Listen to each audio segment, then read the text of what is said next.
Janet, get her seat.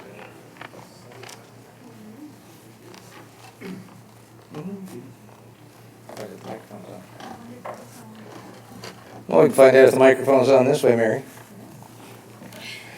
Okay, well, hello everyone. Thanks for coming. I'm Tim Marsh, President of Nova Scotia Federation of Agriculture, and I'd like to welcome all of you here tonight for this agricultural debate. And we hope the summer's going well for you, and hopefully we've got a good crowd on Facebook streaming this session tonight.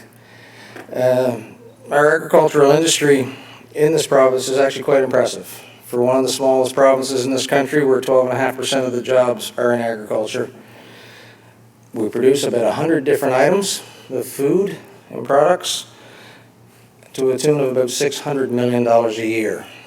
And that's nothing to be ashamed of, and it's only the beginning. We can do more.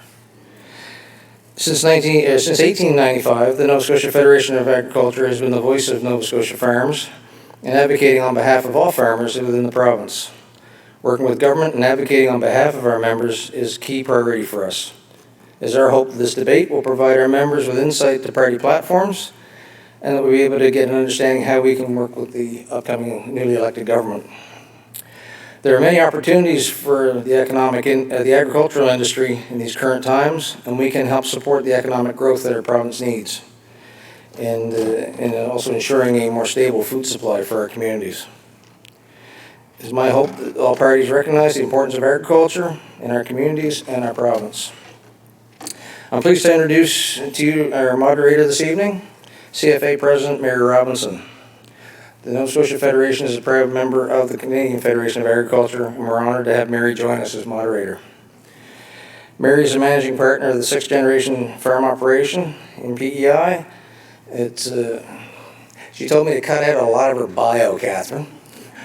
But Mary's a very humble person, but I know from personal experience from being at CFA, she is a lot more than what she seems. She's a very capable individual and a very talented advocate and dedicated person in agriculture. She holds a degree in economics and business and has worked in Canada and Scotland in all facets of the potato industry, of the agronomy, food processing, and production.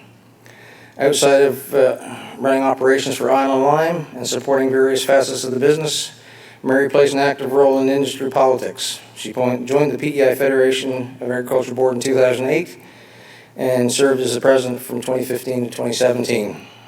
After serving as Canadian Ag HR Council Board for 7 years, Mary became CARC's first female chair in 2017. She is now also joined a member of the World Farmers Organization Board of Directors in 2020, along with her duties as the current president of CFA. As I said, she's a very capable lady. But before I turn it over to Mary, I apparently have some housekeeping duties to inform everybody that's here. We ask you to please sanitize your hands before you leave and re-enter on the way through, or helping yourself to any of the coffee or snacks on the end. We would ask that you maintain physical distance throughout the evening, i.e. 6 feet for those of us in Imperial, or 2 meters if you're metric, with the exception of individuals from whom you're going to bubble. You will need your mask when moving throughout the room and in the hotel, and your mask can be removed when you're seated, but only then. Not my words. Washrooms can be found out in the lobby, and if you have to do this, leave the room, turn right, and go to the end of the hall. And with that out of the way, I'd like to hand things over to Mary and to begin our debate. Thank you.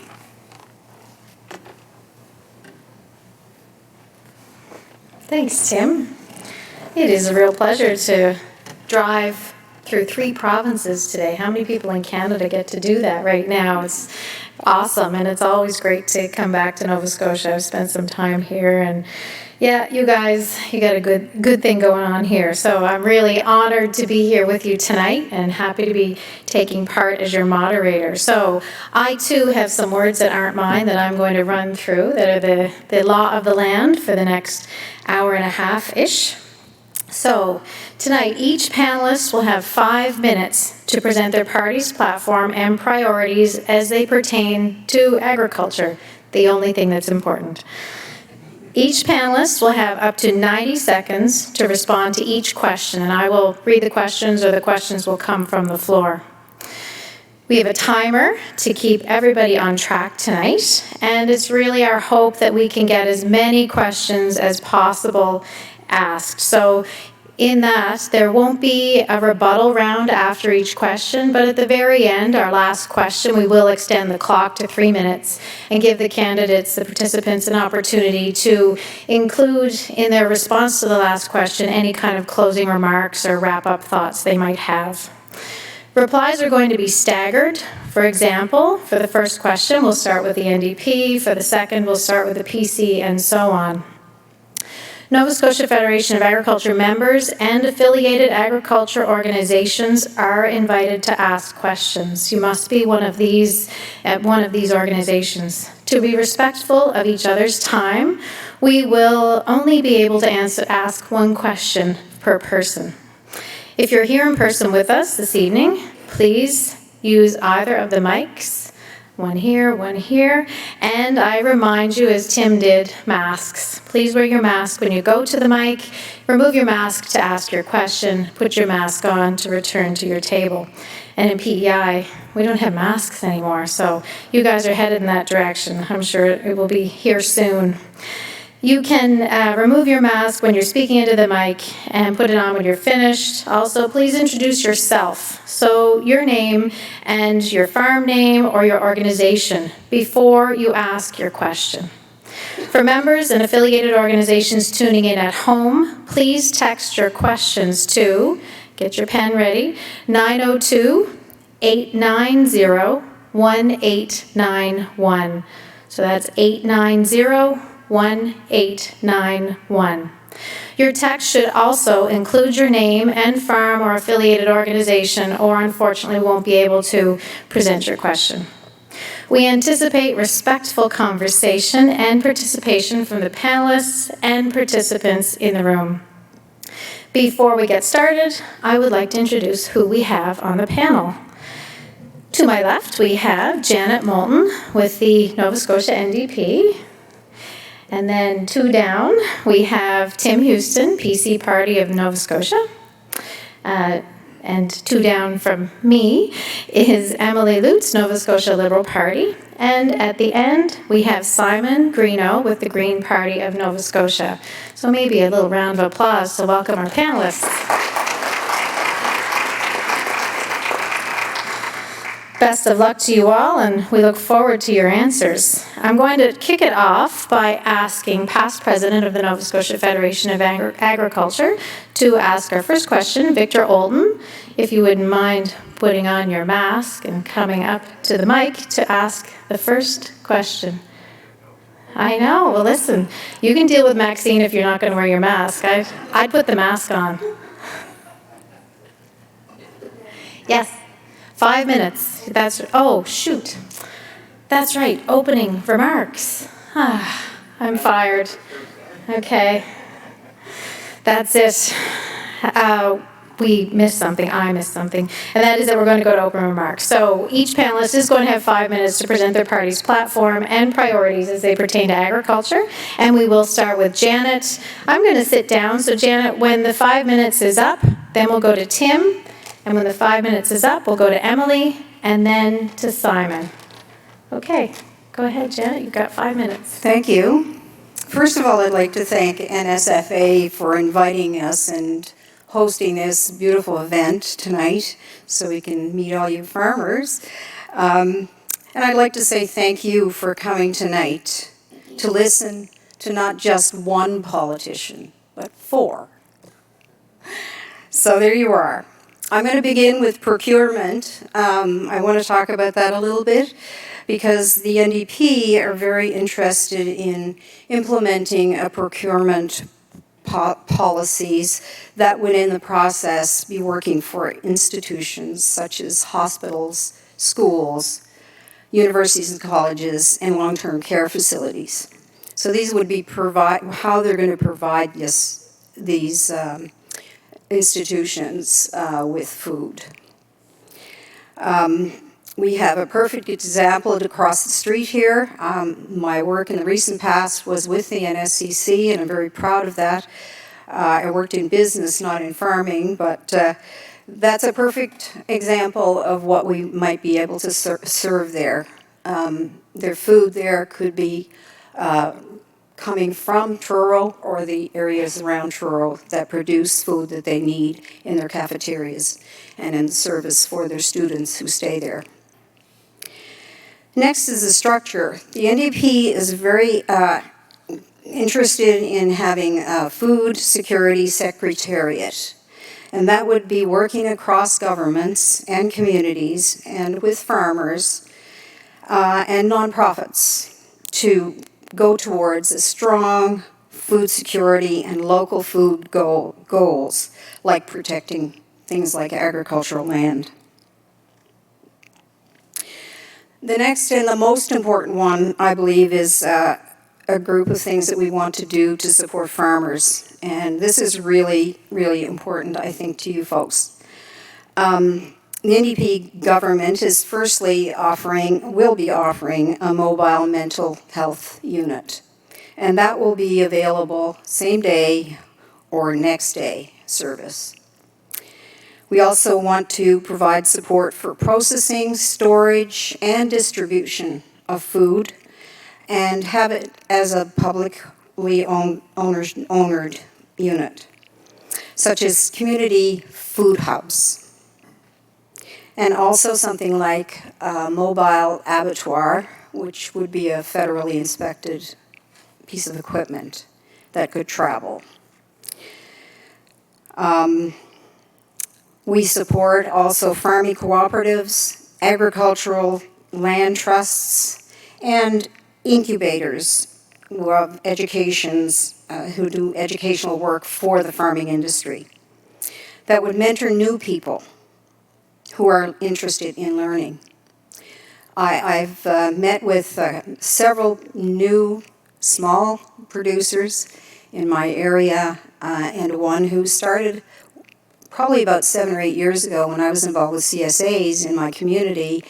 And she worked with us, and not all of us were professional farmers, by the way, but we were people who did grow food and distributed amongst our area. And that person now today, I was talking to her today, has, 7 years later, she's got a successful farm running. She took over that CSA. So that was a growth process for her, and a good opportunity for the community to work together. So now she sells in the markets close by. The other thing here for supporting farmer cooperatives, agricultural land trusts, and incubator educational farms. I believe I'm repeating myself. I apologize. The labor issues. The NDP want to address labor shortages, and these would be through partnerships with universities, the NSCC, and other groups.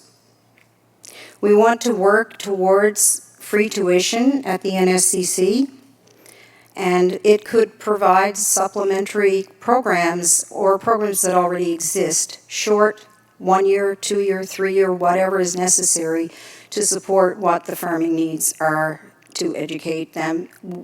Albeit might be just a program for starting up a new business or keeping the books, things like that. We want to also improve the temporary foreign work programs and provide them with MSI coverage. This is an absolute necessity. If we're going to have people working here, we want to keep them well, and we want to take care of them. And grow that domestic workforce. Janet, excuse me, I'm going to have to interrupt. Your time is up. Thank you for that. And we will now move on to Tim Houston. Thank you. Thank you, Mary. Thank you, Tim. Thank you, Janet, Emily, and Simon, and for everyone else for being here tonight. It's a pleasure to be with you. Thank you for organizing this. And to the Federation, thank you for 125 years of developing regulations and policies. And that's almost as old as the Nova Scotia legislature, and I was wondering what the candidate debates might have looked like 120 years ago. But I certainly have some good memories of being here for your AGMs.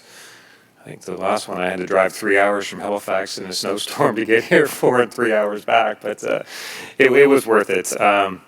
You do good work, and government should be supporting you for sure on that. So, and I have some good news for you. I don't know if it's going to be, everyone's going to agree with me, but I think it's good news. There'll be a new government in this province in about 6 days.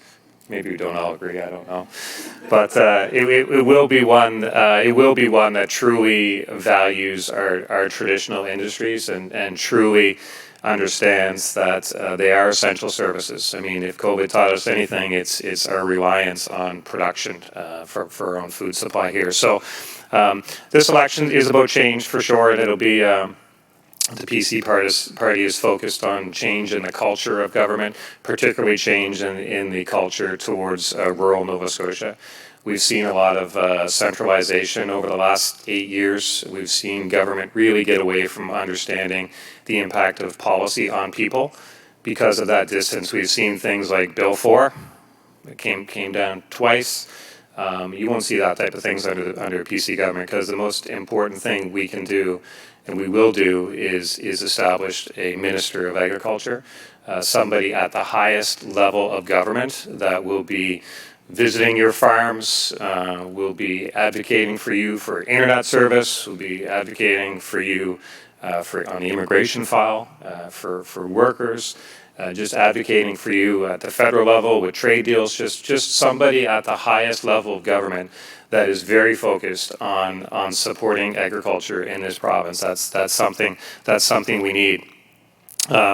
And because when you look at what's happened with the centralization in this province, I mean, we've seen it in education with the removal of school boards.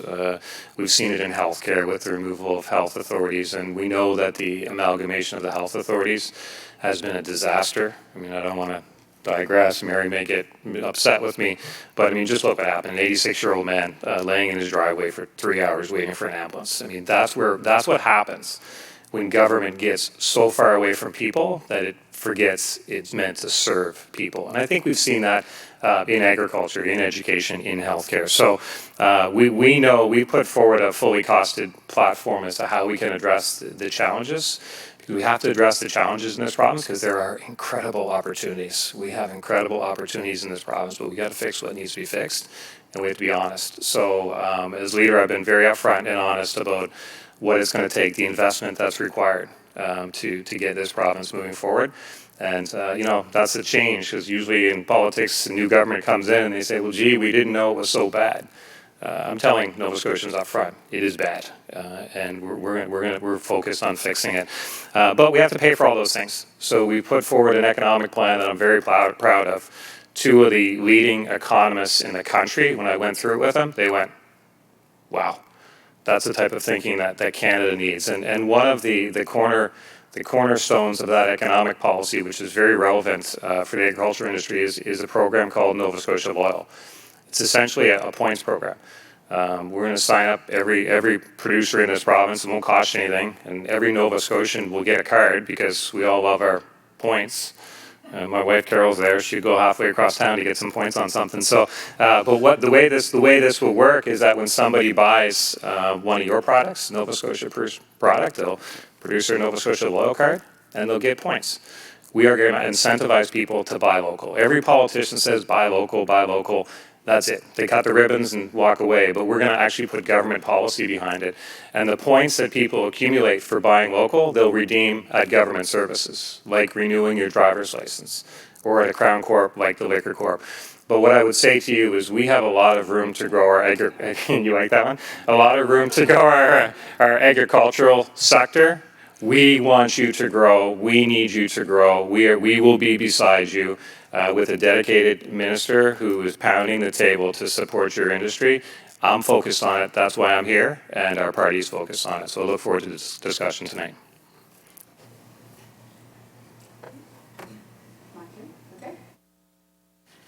Am I on? Oh, here we go. Thank you. Good evening. Thanks, Tim and Mary, for the kind welcome. It's really a pleasure to be here. My name's Emily Lutz. I'm your Liberal candidate in Kings West. And I really appreciate the opportunity to be here this evening, and I'm grateful for the Federation for hosting tonight's event. The NSFA is an essential voice to have at the table to ensure that we build good policy to support farmers in Nova Scotia. And I want to say a big thank you for all you do for agriculture in this province. And I wanted to do a quick shout out to Henry Vissers for many years of leadership as the Executive Director. I understand his term is nearly finished, and so congratulations on your retirement and welcome to Carolyn Van den Heuvel to your new role. So as many of you might know, because I recognize some faces in the crowd, my life has been steeped in agriculture. I'm a 6th-generation member of Lutz Family Farm in Rockland, where we grow apples and a few peaches. Because of this, I've spent most of my life talking about the weather and the upcoming crop around the dinner table, a tradition I've carried on with my husband and kids as we move into the family business. I've been a representative on our community on Kings County Council as deputy mayor, and I've spent my time in elected office so far listening and responding to many farmers' concerns. Kings West is one of the most agriculture areas in Nova Scotia, and every government policy around agriculture affects my community and my neighbors. So I'm invested in seeing things done right. Last week, the Liberal Party released our full platform, our plan for recovery and growth. This platform is a clear, fully costed plan to turn the province's success in fighting the pandemic into a brighter and more affordable future. We want to build on the traditional strengths of Nova Scotia, which includes agriculture, of course, but also keep a clear focus on innovation and new technologies. When you and your family run a business generation after generation, especially in such a challenging industry, you learn to adapt with the times. Growth means trying new things, being creative, and investing in our operations and our workforce. That often means support from government. And I want to talk a little bit tonight about what we have done. The last 8 years, you've had a very strong agriculture minister and a government who has been willing to listen and to step up to the plate when things got tough. The last 18 months particularly have posed some unique challenges. But in following sound, evidence-based policies, we've proven we are a responsive partner and will step up for the best interests of all Nova Scotians. We've made investments to support farmers seeing loss of income due to the pandemic and offered up to $50,000 to make improvements for worker safety. We stepped it up when it came to accessing labor during COVID-19. When 1,430 foreign workers came to Nova Scotia to perform essential work last year, we did our best to make them feel welcome and safe. Perennia worked with NSFA and the Department of Agriculture to greet over 90 flights, conduct testing, do COVID orientation, and provide transportation to quarantining. This was one of the most successful welcomings in the country of welcoming foreign workers into our country. The success of our vaccine rollout province-wide has helped us continue to be able to welcome people from other countries into our communities. Nova Scotia Health has helped to arrange for workers to schedule vaccine appointments and arranged mobile and pharmacy clinics when access proved challenging. But more must be done to see that our farms and our producers have the labor that they need to get the jobs done, and our government will continue to advocate for that with our federal counterparts. I know many farmers are out making hay tonight, and summer isn't the only time we can grow crops in Nova Scotia. This past March, the Ranking government announced an investment of $5 million over 2 years to increase Nova Scotia's year-round production, reduce emissions, and reduce the amount of food we import into our province. This is key to supporting food security in Nova Scotia, and it's just smart policy. Alongside these supports, we are committing $45 million over 5 years to the Sustainable Innovation Rebate Program. You might remember the announcement at Denhans earlier this month, including supporting the purchases of new, innovative green technology. We know agriculture is an industry highly affected by changing climate, and that farmers want to do their part to be part of the solution. Their livelihood depends on it. These programs and investments are just a few of the ways we will and have supported agriculture and rural industries, and why this discussion resonates so strongly with me. I know farmers. I was raised by two, and after bringing my city-raised husband to the farm, he couldn't imagine a better life or way to contribute. It's sometimes thankless work, and your family's ability to survive is often on the line.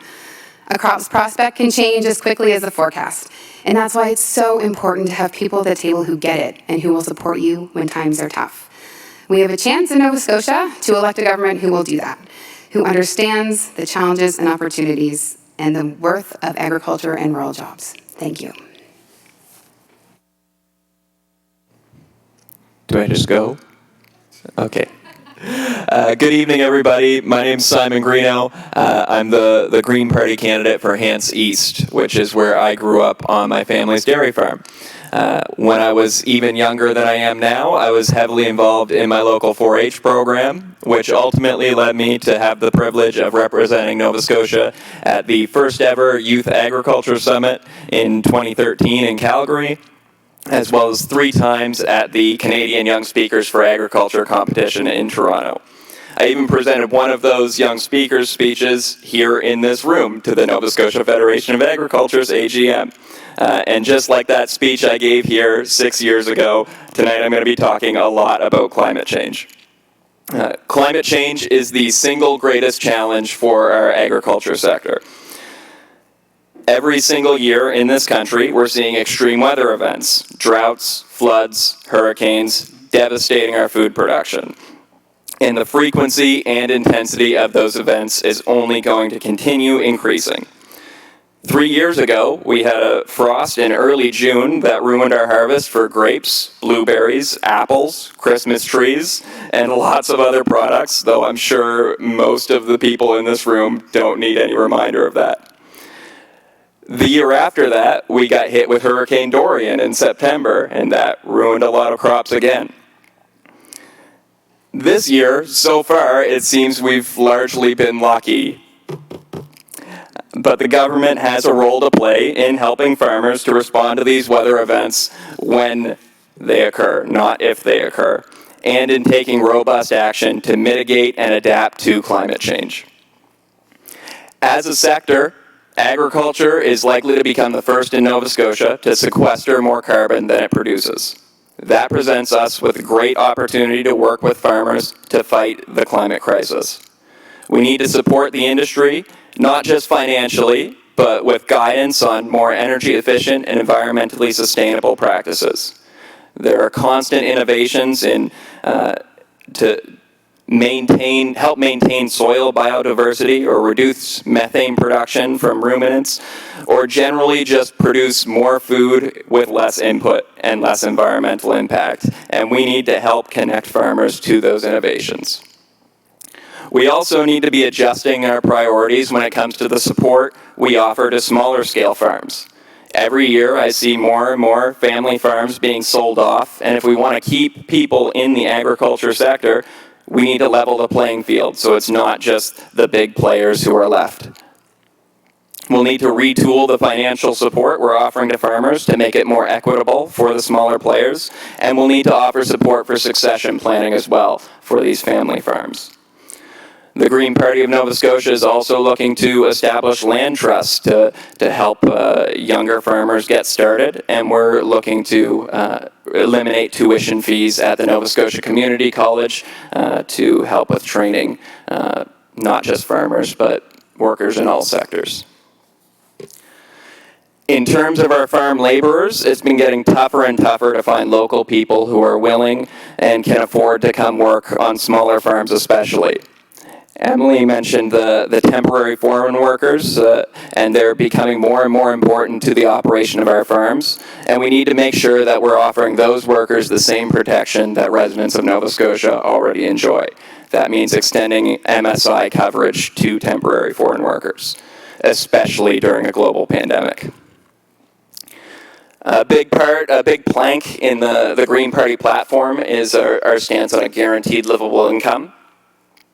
So lots of farmers in Nova Scotia already don't make a living wage. Again, I don't think I need to tell a lot of people in this room that. And that disparity only gets worse when we're hit with extreme weather events. The Green Party would work to establish a guaranteed livable income to support farmers as well as everybody else in the province, because we can't really control when our bad luck happens. We can work to ameliorate our climate and keep these things from happening as frequently as they do, but at the end of the day, it happens. That's really all I got.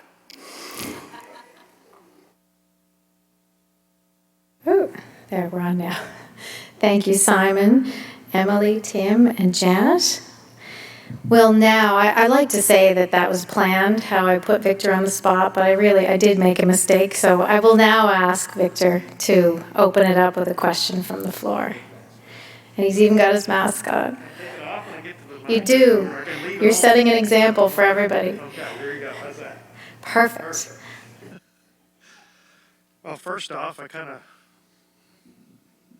of like to welcome all of you here tonight. Very glad you took the time to come out and meet with the agriculture industry and kind of give us your points of view, and we get to kind of pick at you a little bit maybe. But I have to get rid of my glasses so I can read this question. But I'm at that stage where I take them off, put them on, take them off, put them on. Anyway, Simon's kind of took a little bit of my thunder away with his talk on climate change, because my question kind of is about climate change. So, as the effects of climate change become more prevalent, mitigation, adaptation, and resiliency are increasingly important. Reducing greenhouse gas emissions, carbon sequestration, and participating in the green economy are all areas where agriculture can contribute to the provincial, national, and international emissions targets.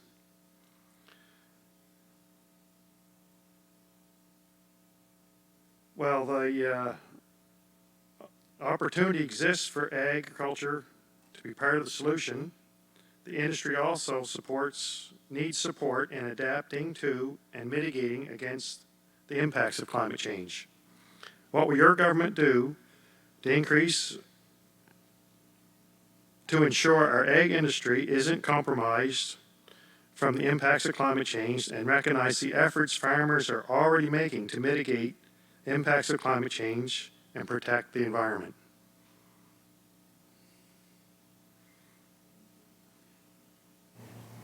Thanks for the question, Victor.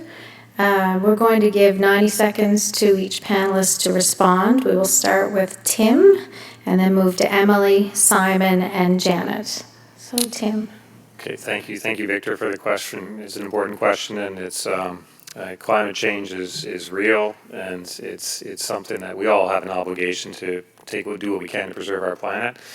That's not a political thing. That's just a Nova Scotian thing and Canadian thing and a human thing. So we're all on the same page on that. But PC Party has always been focused on environmental stewardship for sure. And I go back to the Environmental Goals and Sustainable Prosperity Act, which was PC legislation that really led nationally on emissions reductions, food security, land protection, and that was kind of groundbreaking legislation at the time.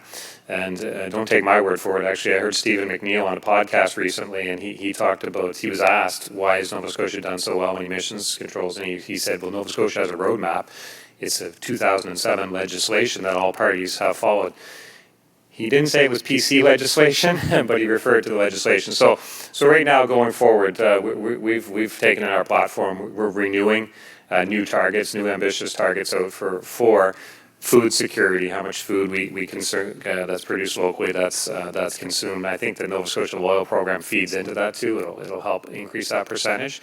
But it's just really important that we set targets as a province, and then we work towards them, and that's what we've been very focused on, renewing the targets of EXPO, which was a successful piece of legislation in the past and will be again.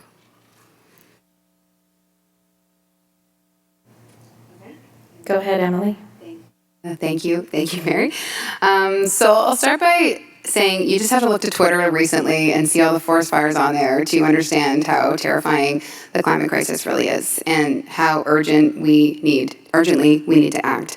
A cleaner, greener Nova Scotia is one of the central tenets to the Liberals platform. A cleaner, greener Nova Scotia by 2030. So we're already a leader in the fight against climate change, but we do need to do more. And we have some of the most ambitious targets in the country. By 2030, we've committed to getting off coal and to be using 80% renewable energy. And these will keep rates affordable, create new jobs, and improve health outcomes for Nova Scotia. But directly related to agriculture, I think farmers understand more than anybody the need to mitigate climate change because they are the ones most impacted by its effects. Like drought, flood, hurricanes, like Simon mentioned, which have taken a massive impact on our farm of apples, and other extreme weather events. Farmers want to be the best stewards of the land they can be, but they need to be empowered with the tools to reduce their impact and lower their emissions. So we've introduced a $5 million Agriculture Clean Technology Fund. It's one thing we've done to address that. But we've also committed $45 million over 5 years for the Sustainable Innovation Rebate Program. And that will directly help farm businesses purchase new innovative green technologies, be more efficient, be more competitive, and be able to compete on the global stage. Thank you. Thank Emily, and now on to Simon. Yeah, I mean, thank you, Victor, for the question. One of my favorite things since I was young has been to steal your thunder. So, yeah, so it does. It happens quite a bit. So when it comes to climate, I mean, there's a lot of stuff I could just repeat over the past 5 minutes, but it's important that we reduce our reliance on fossil fuels for electricity to move to cleaner energy for everybody. It's important that we help everyone switch to more energy efficient products than what we're currently working with. I actually used to work for Efficiency Nova Scotia, going into people's homes, swapping light bulbs, shower heads, all that stuff. So I've been on the front line of that fight quite a bit. Insofar as agriculture is concerned, like I said, there's tons of disasters that are happening all over the world every single year, and we need to make sure that we're keeping people in the fight here. I mean, we can't afford to have another frost come through and just have a bunch of farmers say, you know what, that's it. So we need to offer financial support to these farmers. We also need to, like I said earlier, we need to offer support in terms of giving people a roadmap for how to improve energy efficiency and environmental sustainability. Thank you. Thank you, Simon, and thank you for your answers. At this point, we're going to open it up to, oh my goodness, Janet, I got to the end of the table and I thought we were done. That's awful. Yeah, you and Victor, my two victims so far tonight. Okay, Janet, would you like to give us your answer to the question? I will give it a stab.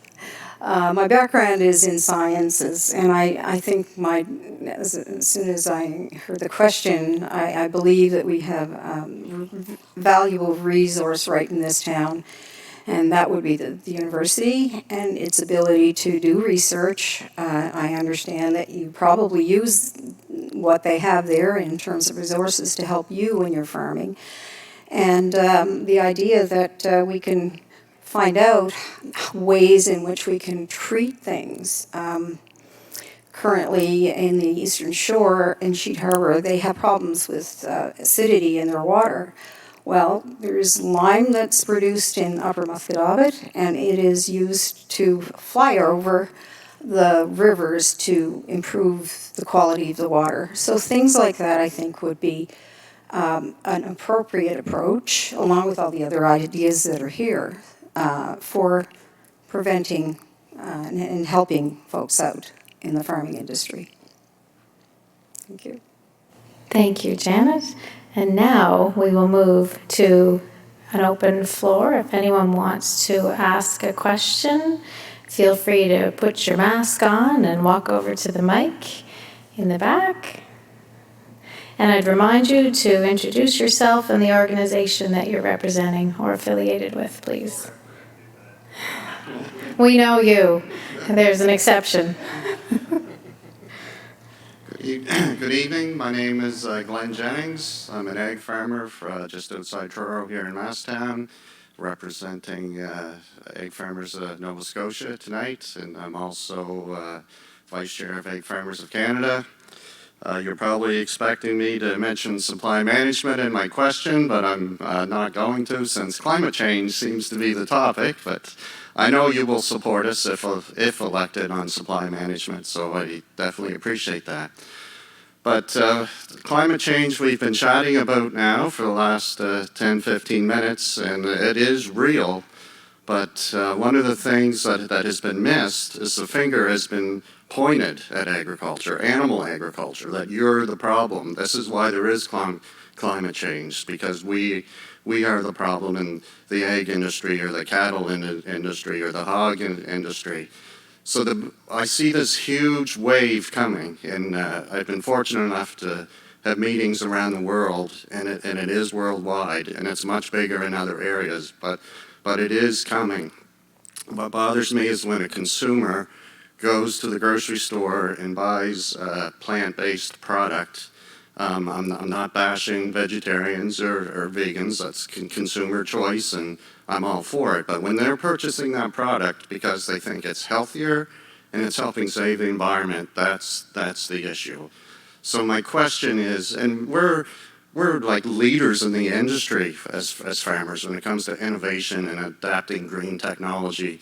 I mean, I just personally built a brand new facility with 100% powered by solar that, Tim, you got to tour just a couple weeks ago. And so we're leaders on that side. What I'm asking for in my question, if elected, will you help us try and curve this path and change the misinformation that's out there when the finger gets pointed that animal agriculture is killing the planet when it's not. But I agree we have to change, and we'll adapt the technologies as they come, but it's definitely not animal agriculture. Thank you. Thank you, Glenn. We're going to go, and I apologize for the mixed up order here. It's written on my sheet this way. We should have had you guys sit differently. We'll go to Emily, Simon, Janet, and then Tim. Thank you, and thanks for your question, Glenn. And I'm going to start by hearkening back to something that Simon said, was that in agriculture, we actually have an opportunity to lead the way in fighting climate change and to creating environmental initiatives. And I mean, like I mentioned earlier, farmers have the most invested in making sure we do things right. But farmers also face a lot of pressures from society. And they often face undue criticism from the public based on farming practices. So I think that we need to harness what we're doing in agriculture and sell ourselves in the ways that we're already doing good things for the environment. One thing, as I was getting ready for the debate, my husband said, we used to plant 40 trees an acre, and now we plant 1,200. And think about the carbon sequestration that you get from that densification, and think of the land that you're saving by farming more intensively. So there's so many ways that agriculture is already leading the way in this facet, and we just need to be better at promoting ourselves and supporting farmers in greening their farms. That's the role of government. The role of policy is to be supporting farmers in achieving those goals, and sometimes that does involve some promotion and promoting those things to the public so that farmers face less criticism, and that we can maybe level the playing field a tiny bit when it comes to that type of thing, and battling misinformation that does float around. Thanks. Thank you, Emily. Now, Simon? Yep. Thanks for the question, Glenn. This is a big thing. I mean, I'm on Twitter. I see a bunch of people from the city all the time who are pointing the finger at agriculture, at animal agriculture specifically. And it's fine to be a vegetarian or a vegan, and if you're doing it for health reasons, that's great. If you're doing it because you believe it's helping the climate, that's great too. But I think animal agriculture specifically is sort of the key to a few of our bigger problems. One of the big drivers of climate change, not so much here in Nova Scotia, but globally, is increasing desertification. And because we don't have a lot of naturally occurring megafauna left in really any continent, one of the best things we can do to reverse that desertification is proper herd management with larger livestock, and over time them grazing these places that are turning over to desert, it helps bring them back, and leads to healthier riparian zones and everything like that. But yeah, I agree, and if elected, I'd definitely like to work with you to help with that messaging and help bring some agricultural projects into more urban areas, and help people learn where their food comes from, because there is that urban-rural disconnect there. Thank you, Simon. Janet? I am suggesting with all the innovation and creativity that's out there, I've seen farmers create things and they work. So I would be interested in supporting them in that effort and promoting these ideas through education, perhaps, and having people learning that this situation is not to blame the farmers. It's not helping to blame the farmers. So there has to be a way of capturing the techniques that you use. I'm also a woodlot owner, so I know what old trees can do for your property to improve it, whether that works for farming. I see lots of big trees growing there, and that's good to do more of that. Thank you. Thank you, Janet and Tim. Thank you, and thank you, Glenn, for the question. And I did, your operation is a good example of investing in technology and modernization. It's really impressive. And while we were there, I did share a story with Glenn that about we have laying hens, and I told him about our egg production from our laying hens is. He concluded that I don't have layers, I have pets, because they're very old and we don't get. So anyways, so we had a little chuckle of that. But listen, what you're talking about is we can support our traditional industries and build an environmental plan that fights climate change. We can do both of these things. We just need the leadership at the highest level of government. And I think what we've seen in the past, certainly in the past 6 months in this province with the Bill 4, the biodiversity bill, caused a lot of division between urban and rural, and it kind of went the opposite way of exactly what you're talking about, because we didn't, it was a piece of legislation that was presented in the legislature before consulting woodlot owners, before consulting farmers, and it caused a lot of anxiety, and it stirred up a lot of emotions where some people were pointing at foresters as the problem and farmers as the problem. We have to get away from that. And I think we can do that. I think probably having a separate department with a minister who's totally focused on promoting agriculture, you won't see situations like that. You'll see very positive situations because it's possible. People want to eat local. They should be proud of their fishing and their farming and their forestry. That's the way this province was built. So we just need that type of a focus. But we support you in the PC party, and everyone up here supports you. We just need that united front from government. Thank you, Tim. I will ask if there's another question from the floor. I do have some pre-submitted questions I can go to, but want to see if there are questions to be asked at this time from the floor. Okay, great. We've got, okay. Yep, you're good. Coffee break.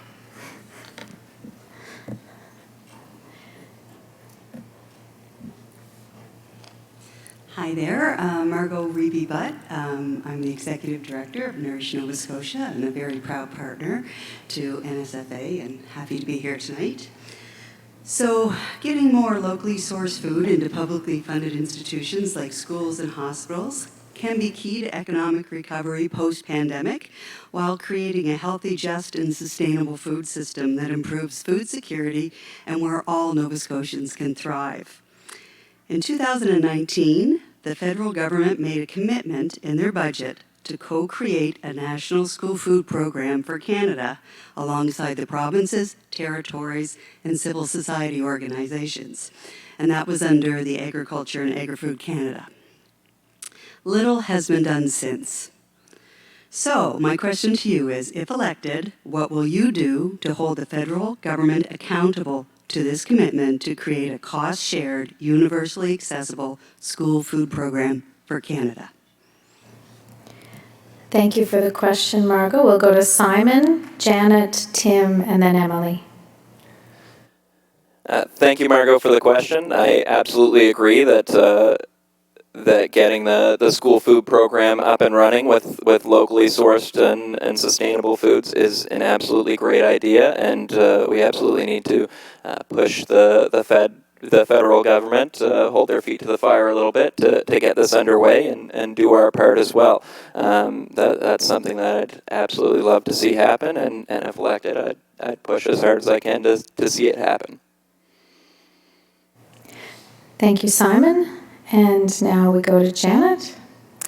The NDP is committed to school programs that will provide a meal for $2, which is a reasonable amount, to have a good meal. And that meal would come from a local source, and it would be also part of the process and the production of that food in their communities. And they would be local, ecological, and ethical. Thank you, Janet. Tim.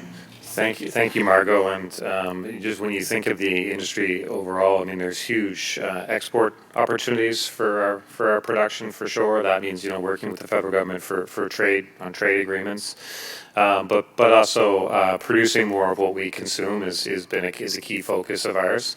And I think Janet actually mentioned it in her opening about government procurement in general. So schools, hospitals, other institutions, we should be buying more locally in all those institutions, and that's certainly a focus of ours. That's just common sense. We're talking about climate change and reducing transportation of goods. All that stuff feeds into it. So one of the goals I mentioned, the environmental goals and Sustainable Prosperity Act, and how we're renewing targets on that. So one of our goals is that 20% of the food that's consumed in the province would be locally grown and produced. So I mean schools would be needed to get up to there, and so would other institutions. So it's a focus of ours. It makes sense. It's something we'll be pushing very hard with the provincial government, but also with our federal partners as well. Thank you, Tim. And now Emily. Thanks so much, Margot. So I'll be biased and say this is going to be my favorite question of the night, because this is something I haven't heard the rest of them yet, but I already know. I hail from a community in Berwick that this is a common topic of conversation, and we have $3 million in our budget for a Pay What You Can system pilot for universal school lunches for grades primary to grade 6. And this already exists at Berwick School. It's a Pay What You Can program, so kids can go to school, and in a destigmatizing fashion, every child has the ability to eat a lunch, no matter what, whether they can pay for it or not. And it's transformative. It allows kids to truly achieve potential, and it levels the playing field for everyone at lunchtime. And it's such an important aspect for equity and accessibility and justice in our school system, so I could not agree with you more. There's a lot of good work already being done by School Food Nova Scotia and people like Jenny Osborne. There's a number of amazing advocacy campaigns for the federal government that I think our party will be happy to support. And we do have an issue with procurement, and I think there's an opportunity when we're talking about universal school food to make a provincial policy around school food, which is desperately needed. And we need to change the way we do procurement. Local food in schools would ensure that we grow our farm businesses, create more jobs, help our economy, add to health. And it requires coordination and partnership and support to change policies and ways of thinking about how we do food in schools.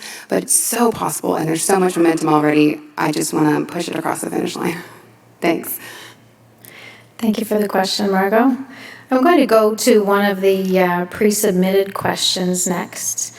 Temporary foreign workers represent a skilled and essential workforce in Nova Scotia, making up 29% of the province's ag workforce.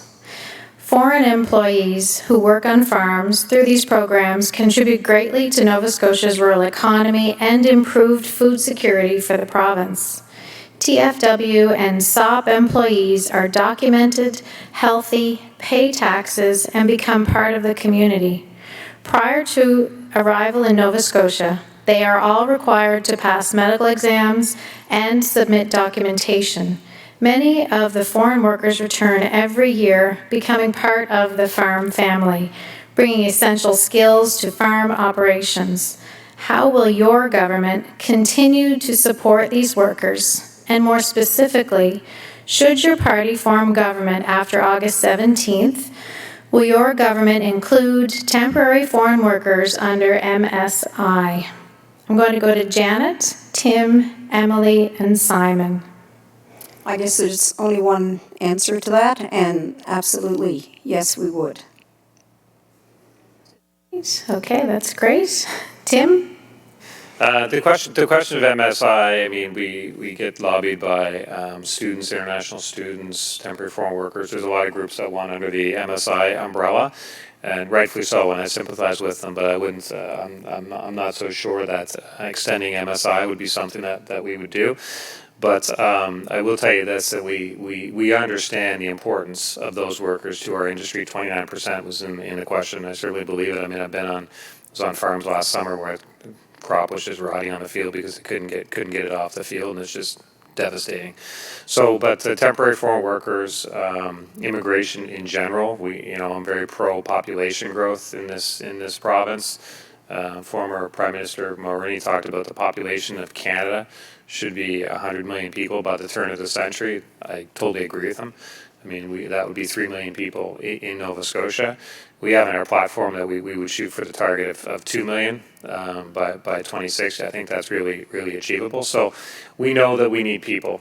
We certainly need people in agriculture. We need people in the skilled trades. We have a huge need for people to move our communities and our economy forward.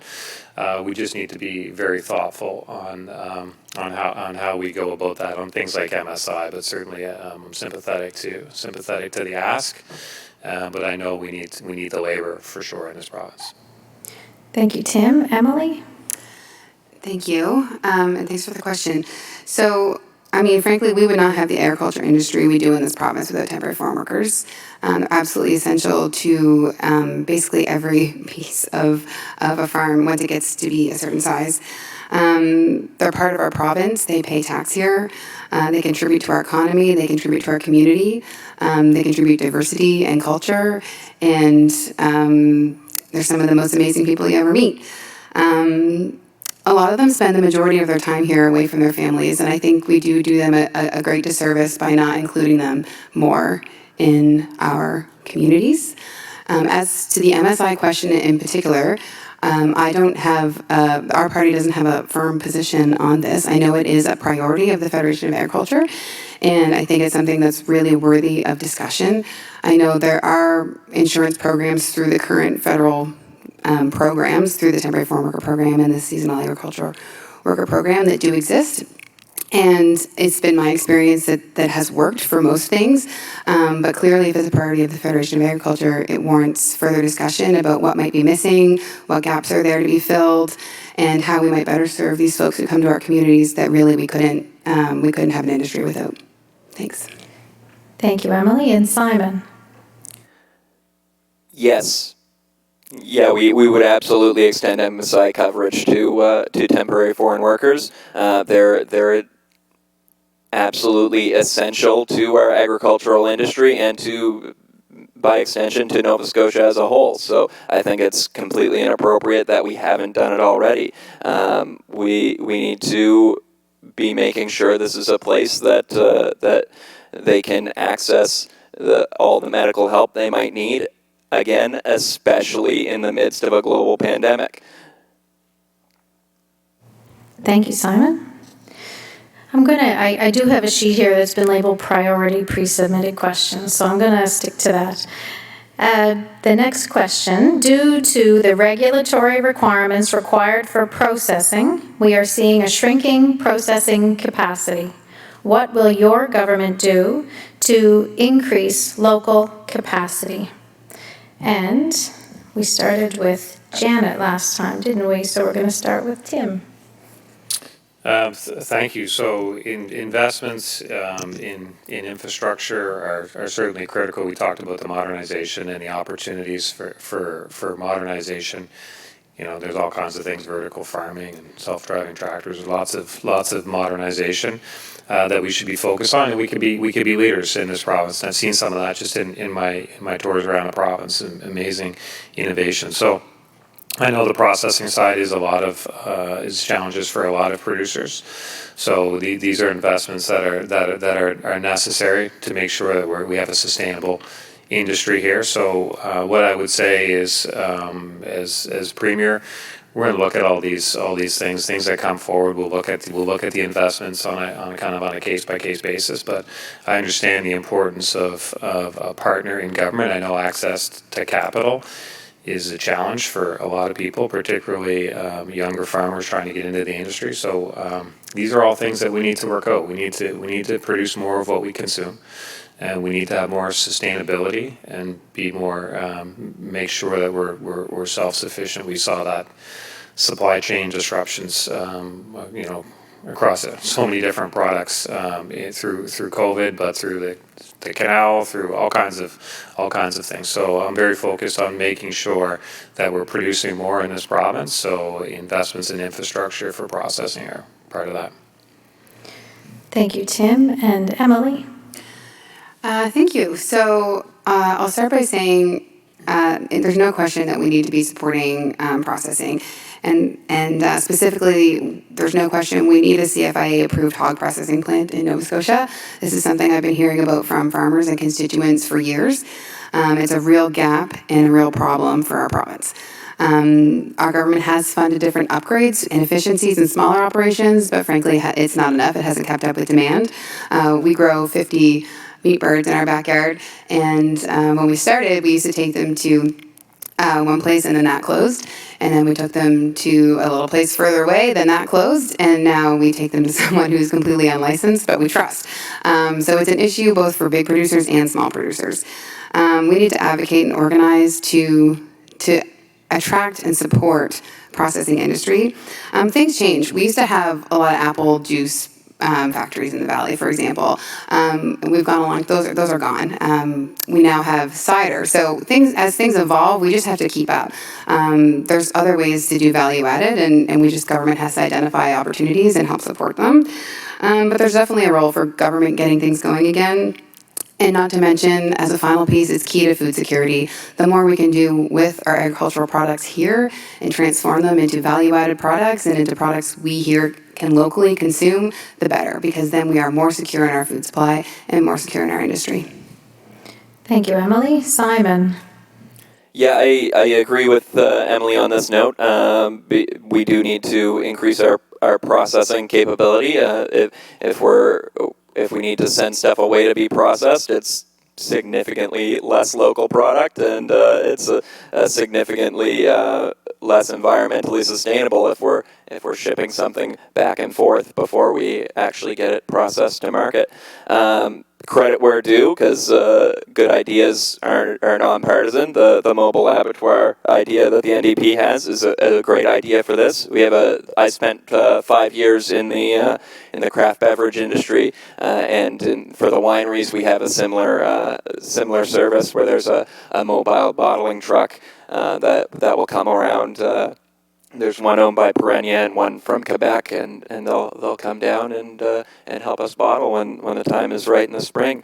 And it's a huge service, and I know the wineries can bottle 5-6 times as fast as we could otherwise. So processing like that, we need creative ideas like that to solve this problem. Thanks, Simon. Janet? Like storage and distribution and food processing, they're all part of this big process that we're planning. And the mobile abattoir was mentioned before, and thank you for acknowledging that.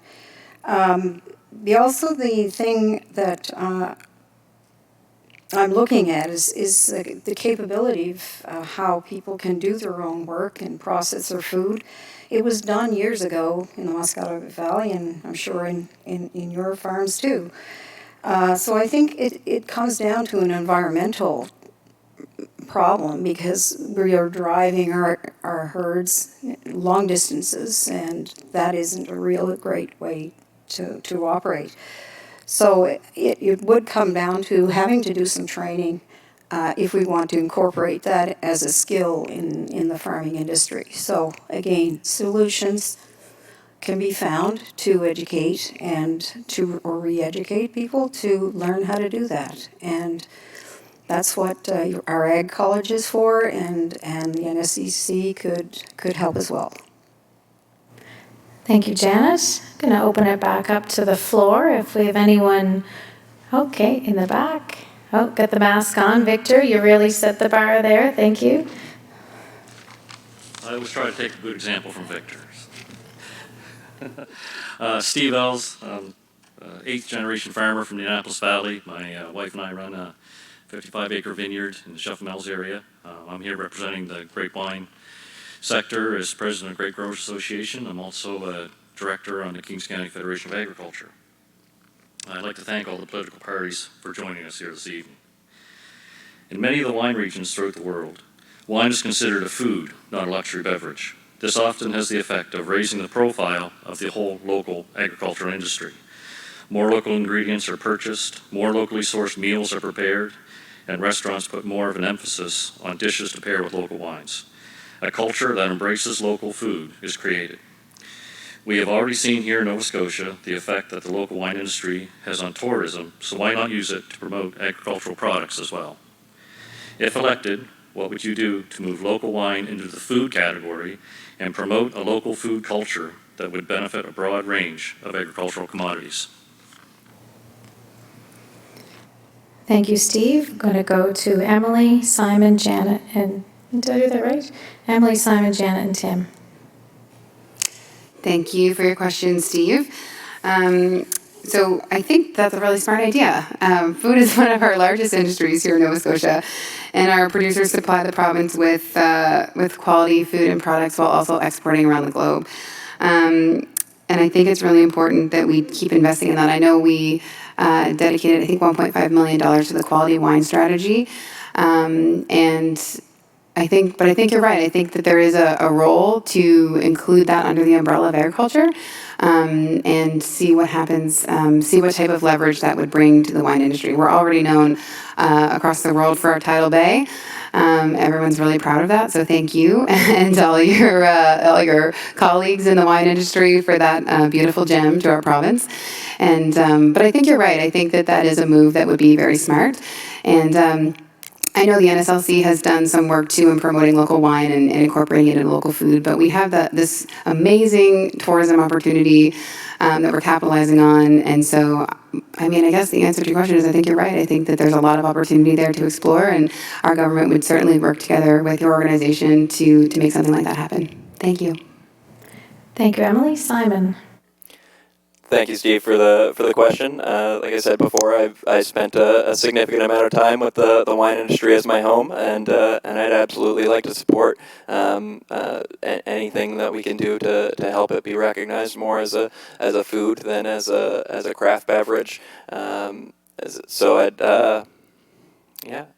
like to absolutely work with you to make that happen. I'm spitballing here because the Green Party doesn't have anything specifically in our platform on this question, but I know in New Brunswick wine is available in the grocery stores as well, and something like that might be able to be worked out to allow it to reach a bigger market and sort of be in the space with the rest of the foods, where you're going to be prepping your meal. You can walk over, say, oh yeah, Tidal Bay. Oh, maybe I'll get some seafood too. That sort of thing. So that's my initial mile high thoughts on the topic. Thank you, Simon. Janet.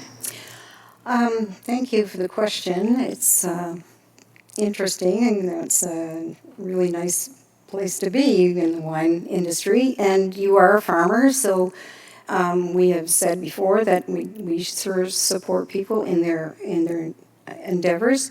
I think the buy local is hitting the road, and we've had some success with that. But I think we need to ramp it up. I have this small farmer who has local produce, and she just spoke to me today about this operation, and she's trying to bring people onto the farm and feed them meals so that they have that. And we have Coldstream as a provider of drinks that could be included in that. So I think that we have creative means to increase the tourism, increase the local engagement with local farms. We want to support those farmers. Thank you. Thank you, Janet. Tim. Well, thank you, Steve. I'm also going to spitball on this one. But look, it's an important issue that you raise, and the point is that we're proud of our Nova Scotia products, and we're proud of the valley too. I mean, who can't go down there and be so impressed? And so I think when you talk about tourism and promoting this province and the products of this province, I mean, we have incredible opportunities in tourism because I think people like to go to destinations for specific reasons. And I think our tourism spend in the province has kind of, in the last few years, has lost sight of that. There's been a lot invested in making it easy for people to get here. I don't think people go on vacation because it's easy to get somewhere. I think they go somewhere because they want to go there. So I often, I put certainly the wine, the spirits, just the beautiful geography we have here with the film industry. I mean, there's all kinds of ways that we can promote this province, and I think as a government, we'll get behind promoting the products of this province and promoting the destinations and the unique opportunities and experiences of this province, because it all feeds into, well, my other goal I said is that growing the population. The amount of people that I come across in this province that moved here because they came on vacation is pretty breathtaking. So we have incredible opportunities. So we like to work with you as producers, but as just advocates for this province to make sure that people come here and experience what we have. Thank you, Tim, and thank you for the question, Steve. We're going to take an online question that I have here, Technologically Savvy NSFA, and this will be our second last question. So the question has been submitted by Lauren Peters of the Dalhousie Faculty of Agriculture, and she asks, what do you have planned to support filling the current labor gap? How does it include supporting our youth? We're going to start with Simon, then Janet, Tim, and Emily. Okay, full disclosure for everybody. I was over at Lauren's house right before I came here. So, hey, Lauren, I'll see you later when I pick up my car, first of all. Absolutely, the labor issue is a huge thing, and I mean the temporary foreign workers can get us pretty far in that problem, but For one thing, if we're not willing to offer them MSI coverage, they might decide to stop coming, and then we're kind of out of luck there. So in terms of getting youth involved, again, we want to eliminate tuition fees at the NSCC, so it's easy and affordable and convenient for any young person to go to school, to learn a trade. And we also, another big part of it is that guaranteed livable income, so that, a lot of these small farms, we can't necessarily afford to pay super high wages, but if it's something you love to do, and you want to go work in the agricultural industry, our green government would say, you know what, we've got you covered. You can work for something. You can go to work doing something you love to do, as opposed to having to go to work somewhere that you hate your job. Thank you, Simon. Janet. I'm thinking that we should be doing more open houses in farms and getting our young people there. So you could help that process by doing tours and things like that for schools that are local. And then they see the food, where the food is coming from. A lot of them don't even know that. And with regard to them, maybe it'll spark something in them that they'd like to be interested in doing that. I was in scouting movement and tours into places where they had never been before, and it's just so enlightening to see them when something comes on. Usually, the kids want to be, on the machines and enjoy that experience. And I think it's not that it's closed to them, but it isn't incorporated in their education for that kind of thing. So maybe that's an opportunity to pick up on. Thank you, Janet. Tim. Thank you, Lauren, for the question. look, there's lots of, it's a complicated issue, but there's lots of ways we can get started, and I agree that we need to start in the education system, exposing young people to the opportunities in agriculture and other traditional industries, and maybe just pique their curiosity for sure. I do also think that if we can shift purchasing patterns towards more buy local, it will create more opportunity for people to sell their product and make a living. Make a living in the industry. That's important too. And I think our Nova Scotia Loyal program will shift purchasing power towards Nova Scotia products, and people will see opportunities. Maybe I can get into that industry. Maybe I can start this type of company. But we really need people. We have a demographic challenge in this province. We need young people. We have shortages in the trades for sure. So one of the very specific policies that we have in our platform to attract young people, to attract people to the trades, is we said that anyone under 30 years old working in the trades would have no personal provincial income tax on their first 50 grand. So it would put more money in their pockets. This will, I feel very strongly that this will attract young people to this province when they say, gee, I'm going to Nova Scotia. It's a beautiful place. I don't have to pay tax on my first 50 grand, and they'll fill some of our labor things. So that's a very specific policy, but we have lots of opportunities in this province. We just need to get to work on them.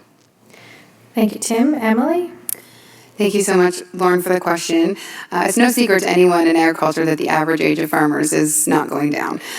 So we do need to do more to get young people to see careers in agriculture as exciting and rewarding, and most importantly, profitable. I grew up in farming, so I was exposed to it, and I had an advantage, but there's so many people that don't have that advantage. So we've implemented the Agriculture On-Farm Student Bursary Program, which gives a $1,000 bursary towards post-secondary education for youth who spend summer work on a farm.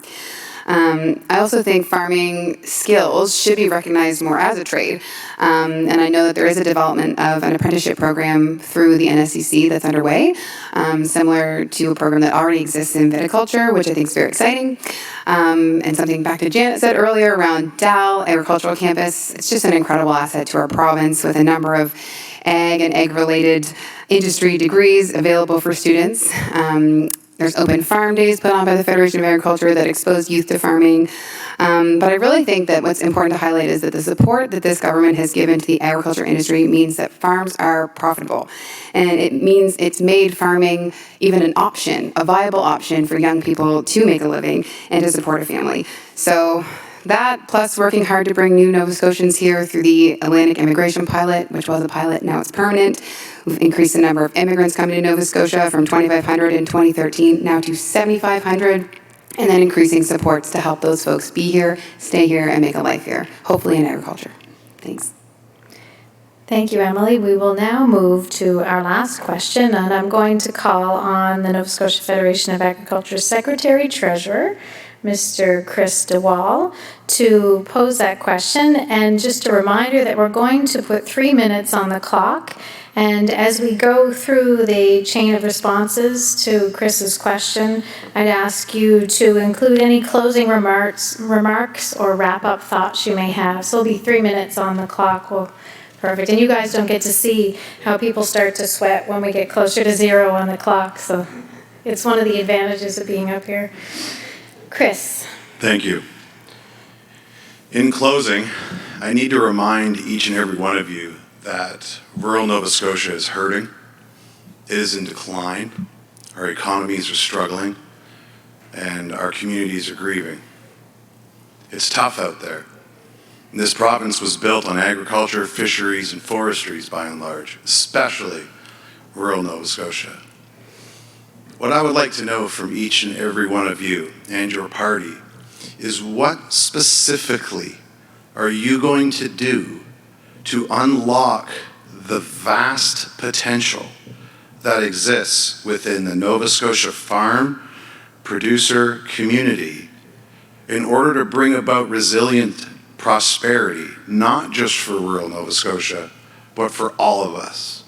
We are not here as producers looking for handouts or pity parties. We are asking for a partner. We are asking for a leader to help us make our way in bringing about resilient, long-lasting prosperity for both ourselves and for our urban neighbors. Thank you. Thank you for the question, Chris. We're going to go to Janet, Tim, Emily, and wrap up with Simon. So you each have 3 minutes. Janet. I think that the farming industry has been, over time, just become out there, away from the centers, away from people, and because of the distances in this province that we have to go to get there, is difficult sometimes. It's challenging. I think the profile of farmers needs to be raised, and I think that it needs to be raised so that we're hooping and hollering something a little more than, local, buy local. I think if we, again, educate our young people that there are good jobs, there could be good jobs for them, interesting jobs, they would be just anxious to get into that industry. I think we have to bring our youth in and involve them in the actions that are going on the farm and the run of the day. They need to have just understand what's going on. My grandfather was a farmer in St. John's, Newfoundland. And I can tell you, if somebody can grow something, it has to be there. It was a tough job. It was a tough life. So I understand a little more than you think about how farms are run. And I have a lot of friends who are farmers.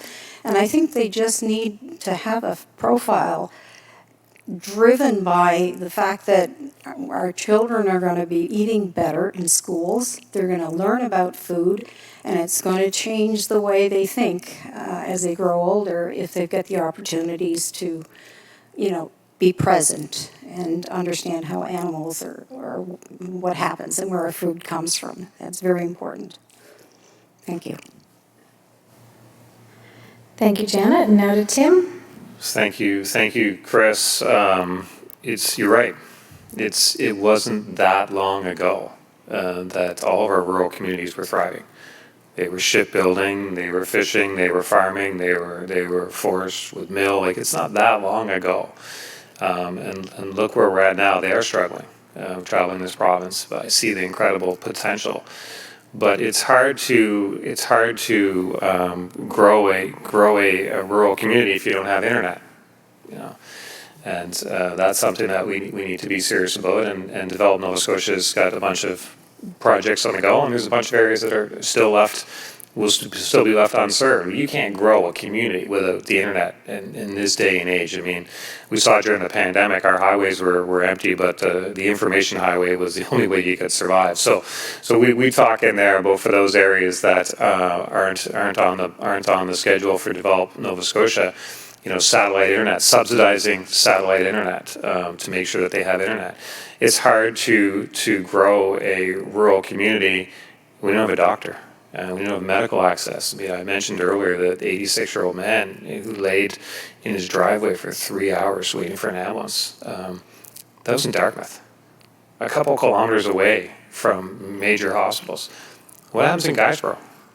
So we need internet. We need to fix the healthcare system before we can ever even think about returning our rural communities to where they were, and that's been a focus of ours. We've been very upfront during this campaign about the cost to fix healthcare, to get internet, to really give the tools back to those communities that they've lost in many ways.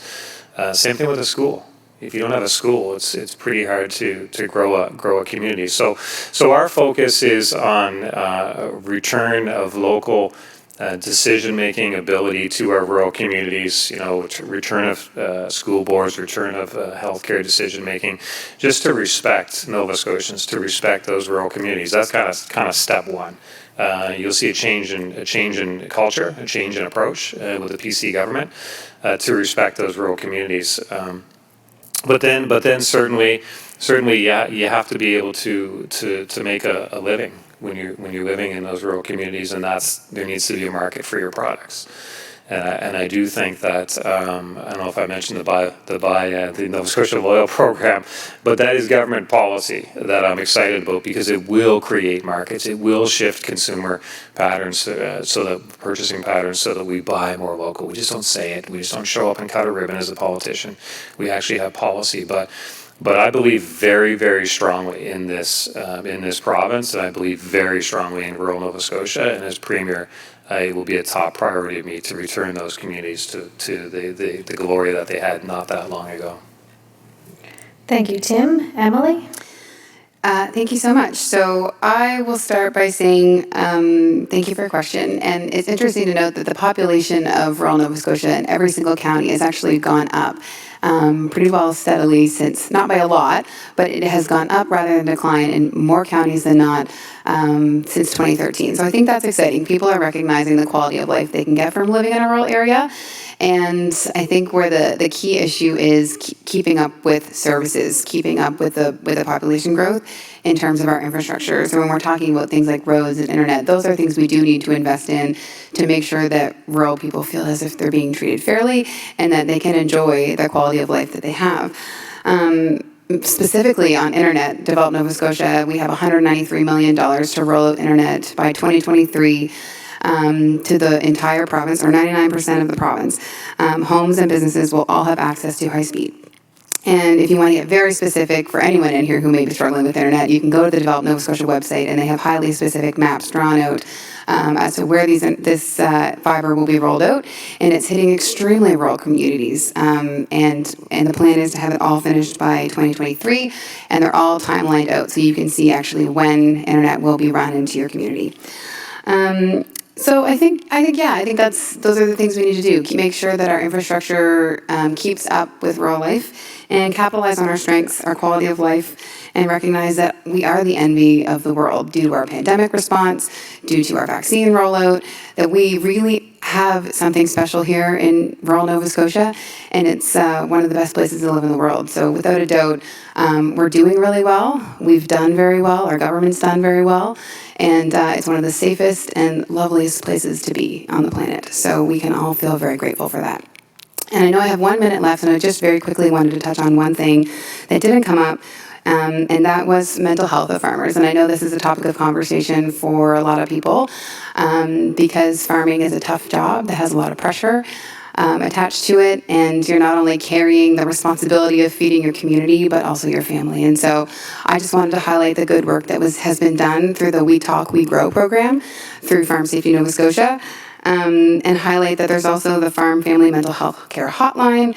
And I think that this work that's done by Farm Safety Nova Scotia should be inspiring government policy and should be really causing us to think more about how we can support farmers through crop insurance, through risk management, through safety nets that can help ease the mental and financial pressures that farmers face on a day-to-day basis. So I think those two things are inextricably linked.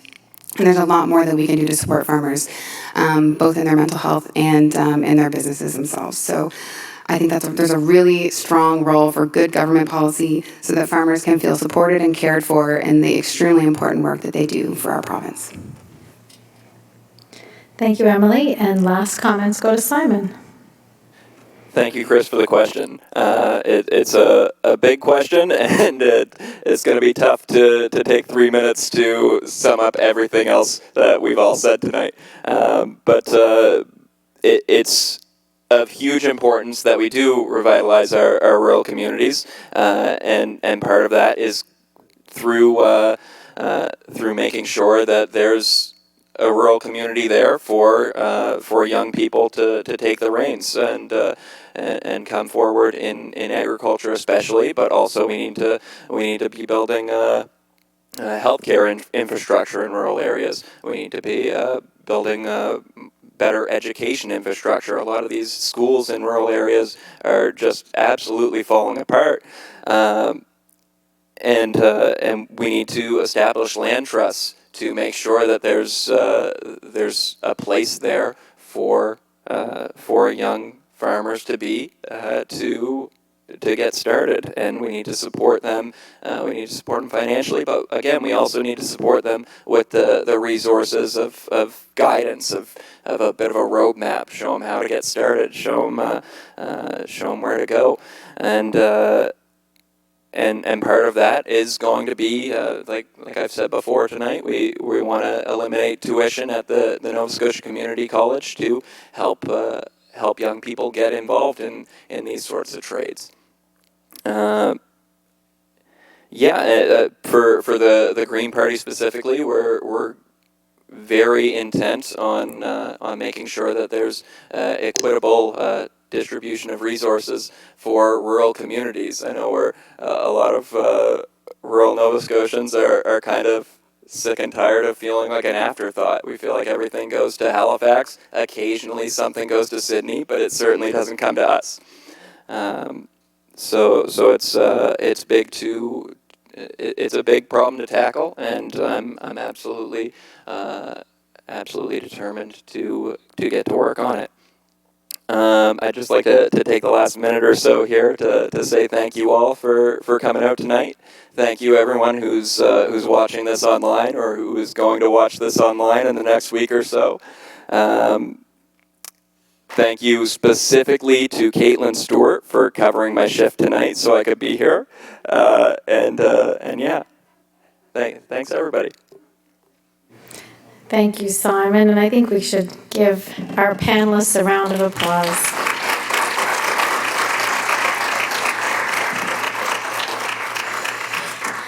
This does conclude our debate aspect of the evening, and I wanted to take just a moment. Number one, thank you for indulging me in my little trip-ups here. I think I've tried to do my best. I hope everyone made it through the evening okay. And I wanted to point out that the organization that I represent, the Canadian Federation of Agriculture, represents 200,000 farm families. And that's from coast to coast to coast. The Yukon is a member of our organization as well. And it's an amazing organization, and it's so much like NSFA. And what we see over and over is the frustration within our community, because in our minds, we possess so much potential. We possess potential for economic growth.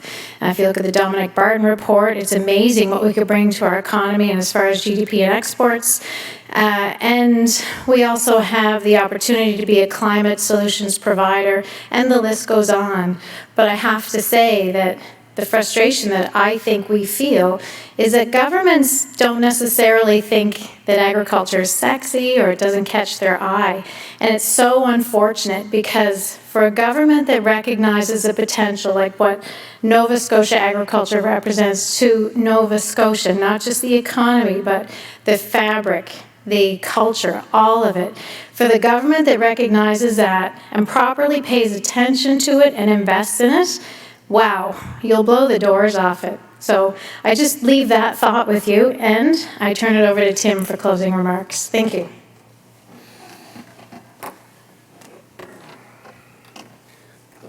Thanks, Mary. Actually, very comments I was thinking about putting up myself.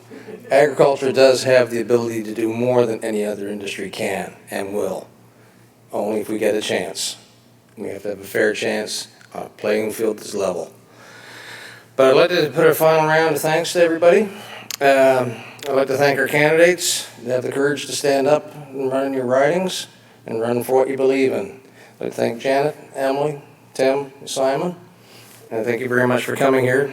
Thank you to all of you that are here in the room and those of you online for taking the time to be part of this Ag Leaders debate.